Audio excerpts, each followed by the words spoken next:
திமுக முன்னாள் அமைச்சர் கோசிமணியின் 96வது பிறந்தநாள் விழாவை முன்னிட்டு குத்தாலம் திமுக ஒன்றிய அலுவலகத்தில் 6.5 அடி உயரத்தில் கோசிமணியின் முழு உருவ வெங்கல சிலை திறந்து வைத்து திமுகவினர் கொண்டாட்டம். மயிலாடுதுறை மாவட்டம் குத்தாலம் தாலுகா மேக்கிரி கிராமத்தில் பிறந்தவர் மறைந்த திமுக மூத்த தலைவர் மணி. திமுக அரசில் 3 முறை அமைச்சராக பதவி வகித்த கோசிமணி கடந்த 2016ஆம் ஆண்டு இயற்கை எய்தினார்.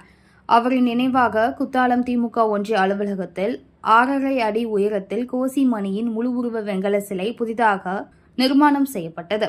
கோசிமணியின் 96வது பிறந்தநாள் விழாவை முன்னிட்டு இன்று சிலை திறப்பு விழா நிகழ்ச்சி நடைபெற்றது. திமுக உயர்நிலை செயல் திட்ட குழு உறுப்பினரும் முன்னாள் எம்எல்ஏவுமான குத்தாலம் கல்யாணம் தலைமையில் திமுகவினர் குத்தாலம் பேருந்து நிலையத்திலிருந்து பேரணியாக புறப்பட்டு திமுக ஒன்றிய அலுவலகம் சென்றடைந்தனர். அங்கு கோசிமணியின் உருவ சிலையை திமுக மாவட்ட செயலாளர் நிவேதா முருகன் எம்எல்ஏ திறந்து வைத்தார். தொடர்ந்து திமுகவினர் சிலைக்கு மாலை அணிவித்து மலர் தூவி மரியாதை செய்து பிறந்தநாள் விழாவை கொண்டாடினர்.